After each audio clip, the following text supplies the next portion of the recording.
What's up and welcome back to the channel. So today is a video that I've been saying I'm gonna make for a couple weeks now. I know I've been telling Strictly Diecast I was gonna do a nice little unboxing and showcase of his cars, and I am finally getting around to it here. So if you remember a few episodes back, I did a mail call from Strictly Diecast, and I actually won this Honda Civic Custom that he had made.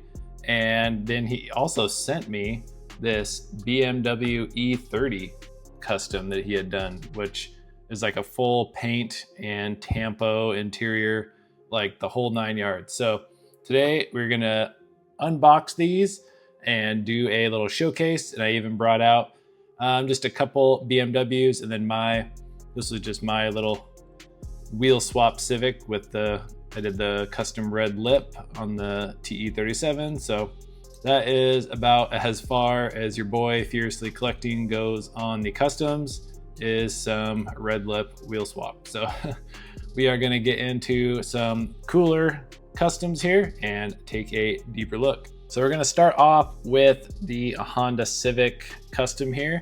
And I'm very excited because this one is actually gonna have a special home right here, right in the Spoon Motorsports garage up there, which is where I had my wheel swap Civic. This guy is going to be taking his place for obvious reasons. I mean, obviously way cooler, and I just thought it'd be cool to kind of forever idolize Strictly Diecast up here in the garage. So I really didn't want to open this just because it looks like so cool how, you re-put it back on the card. So I think there's a trick.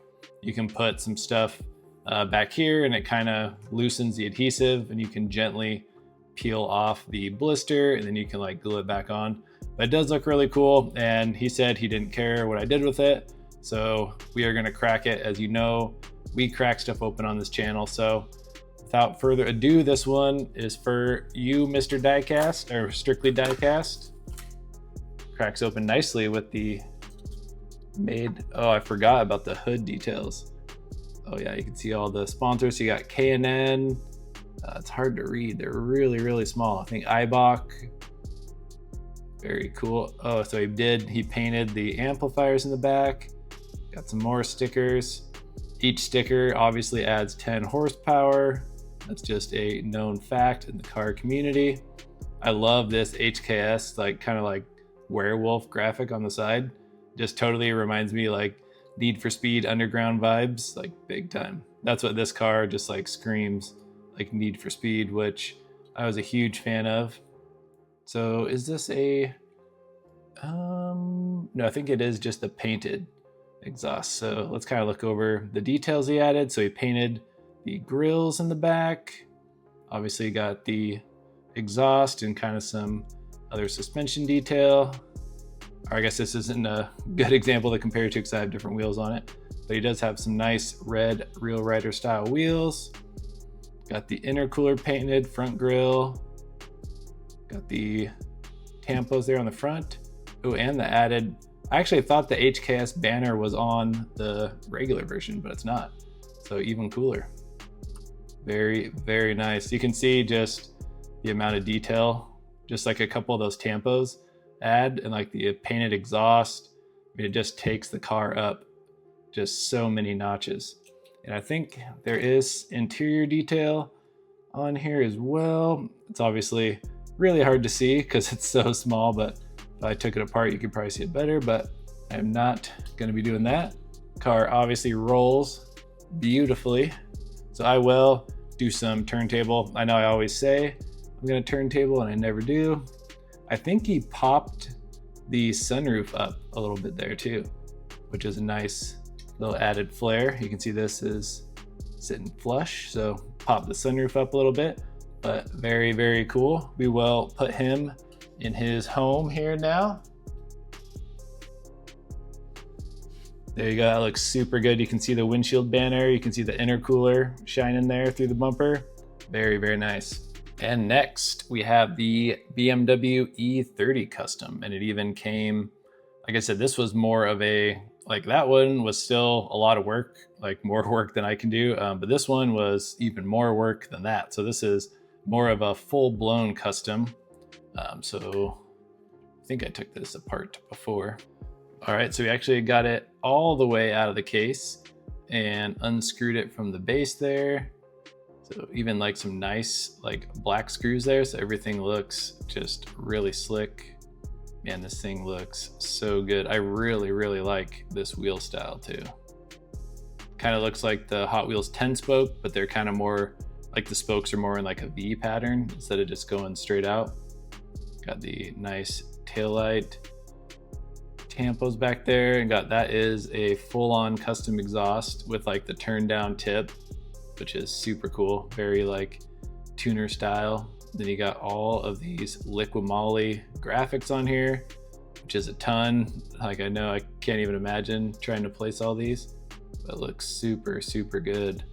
You can see the interior details there. You can see the seats are painted, roll cage, which I don't know if he added the roll cage or if he just painted it, but nonetheless looks super good. You can even see like the gauge cluster, you can see some details, the shift knobs painted, and this thing is just like done to the nine. So I actually brought out one of my mini GTs here, which has a very similar livery on here with the liquid moly and even the number 96, but this one has the Hot Wheels logo on there. But just kind of a cool comparison to see like a mini GT versus strictly diecast customs, and just see just how like close they look and how good of a job he did.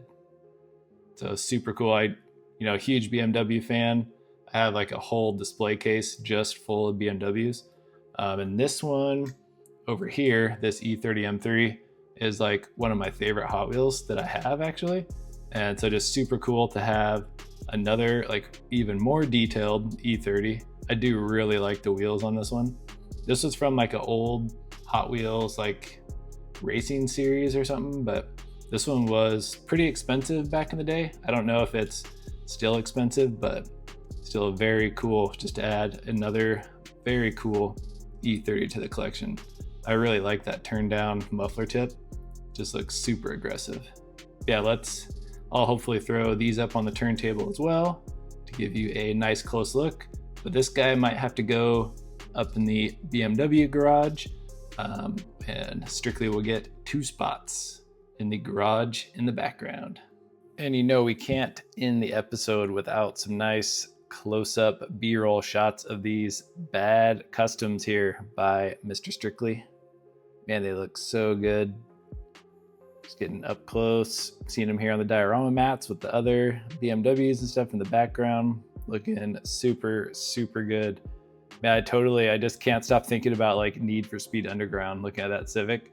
Just super cool. When he was announcing the giveaway and I knew this was in it, like I really wanted the Civic, so I was like so pumped to win it. But just super happy to add these in my collection and just have some cars of a good friend and a awesome fellow YouTuber and member of our community. So be sure to go check him out and like, comment, subscribe to both of our channels, and we will catch you on the next upload. Peace.